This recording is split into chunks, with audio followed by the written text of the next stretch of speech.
Hello students, हम लोग कर रहे हैं हमारे क्लास 9th के डिस्क्राइबिंग मोशन बैक एक्सरसाइज के क्वेश्चंस। तो आज न्यूमेरिकल कर रहे हैं, न्यूमेरिकल नंबर 10, क्वेश्चन नंबर 10 जो हमारी बैक एक्सरसाइज का है। तो पहले रीड करते हैं क्वेश्चन की क्या है। A bus is traveling at 36 km per hour when the driver sees an obstacle 30 meter ahead. The driver takes 0.5 seconds to react before pressing the brake. Once the brake is applied, the velocity of the bus reduces with constant acceleration 2.5 meter per second square. Will the bus be able to stop before reaching the obstacle?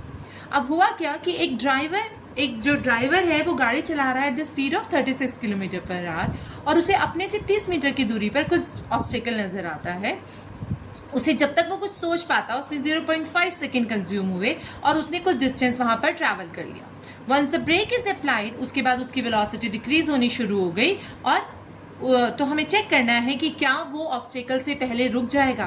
तो चलिए start करते हैं अपना question. तो given क्या है हमारे पास कि वो ट्रैवल कर रहा है किस स्पीड से, 36 किलोमीटर पर आवर की स्पीड से ट्रैवल कर रहा है। तो दिस इज आवर वेलोसिटी। हमारी वेलोसिटी हमें गिवन है 36 किलोमीटर पर आवर। अब हमें पता है डायरेक्टली जब हम किलोमीटर पर आवर को मीटर पर सेकेंड में कन्वर्ट करते हैं तो उसकी मल्टीप्लाई हम डायरेक्टली कर सकते हैं किस चीज़ से, 5/18। It becomes 2 is equals to 10 meter per second. तो वो जो गाड़ी वाला है वो उसने कितनी देर तक ड्राइव किया, किस स्पीड से ड्राइव किया, 10 मीटर पर सेकेंड से, और कितने टाइम तक वो कुछ भी डिसीजन नहीं ले पाया, 0.5 सेकेंड। इट मीन्स इस ड्यूरेशन में उसने एक डिस्टेंस ट्रेवल किया and that is equals to, because कोई एक्सेलरेशन नहीं है तो distance will be equals to velocity into time. Velocity into time क्या है हमारी वेलोसिटी यहाँ पर, this is 10 meter per second and time is 0.5। तो क्या आंसर आ गया हमारा ये, दिस इज 5 मीटर। कितनी वेलोसिटी होगी हमारी यहाँ पे, ये कितना डिस्टेंस ट्रैवल हो गया बेटा, this is 5 meter. 5 meter distance travel हुआ उसका 0.5 सेकेंड में।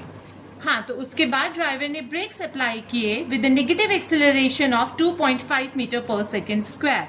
नेगेटिव एक्सेलरेशन कब होता है, नेगेटिव एक्सेलरेशन होता है जब हम अपनी वेलोसिटी को डिक्रीज करने की कोशिश करते हैं। तो जब उसका नेगेटिव एक्सेलरेशन होगा तो उसकी फाइनल वेलोसिटी, जिसको हम v से डिनोट करते हैं, कितनी हो जाएगी, 0 मीटर पर सेकेंड।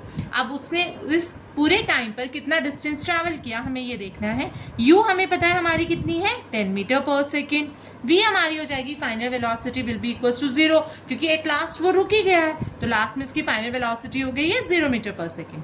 तो हम फॉर्मूला अप्लाई करेंगे, v square minus u square is equals to 2as। Our third equation of motion, v is 0 minus u is 10 square 2 into 2.5 into h, that is distance.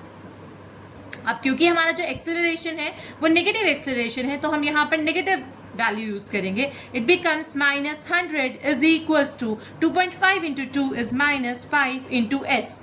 S is equals to 100/5 is equals to 20 meter and तो distance हमारे पास कितना travel किया उसने बाद में, 20 metre. तो total distance कितना ट्रैवल हुआ है उसका, total distance is equals to 5 plus 20 that is equals to 25 meter. तो 25 मीटर उसने डिस्टेंस ट्रैवल किया और ऑब्स्टेकल उससे कितनी दूरी पर था, ऑब्स्टेकल उससे दूरी पर था 30 मीटर। इट मीन्स तो जो हमारा लास्ट क्वेश्चन है उसमें क्या पूछा है, will the bus be able to stop before reaching the obstacle. Yes, the bus will be able to stop before reaching the obstacle. तो वो अपनी जो खतरा था उसका टल जाता है और वो बच गया।